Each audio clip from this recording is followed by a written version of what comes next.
Amposta és la primera ciutat ebrenca a imposar a l'abast de la ciutadania un cotxe elèctric compartit.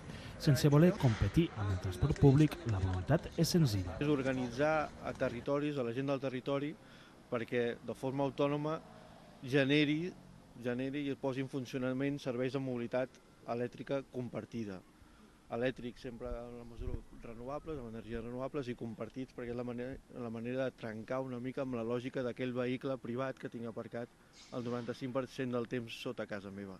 En el marc d'un projecte més ambiciós i a llarg termini, l'Ajuntament d'Amposta ha signat un conveni de col·laboració amb la cooperativa Som Mobilitat i cedeix una plaça d'aparcament per al vehicle al costat d'un punt de càrrega de la zona del mercat. Això va en la línia d'aquell tarannà que des de l'Ajuntament d'Amposta s'ha volgut anar marcant. Sabeu que hi ha diverses línies que ens preocupen molt, que estan el tema de la sostenibilitat, el tema de l'eficiència energètica, el tema de l'accessibilitat. En la primera acció també de l'Ateneu Cooperatiu, el cotxe estarà disponible a partir de les 5 de la tarda i en cap de setmana. Només s'ha de ser soci de Som Mobilitat i demanar la sol·licitud d'ús en una aplicació de mòbil. En horari laboral, el vehicle és utilitzat pels treballadors de Cresol i la Fundació Privada Gentis. La nostra entitat fa que tinguéssim treballadors que constantment, durant tota la setmana, s'estan movent a nivell de Terres de l'Ebre, no?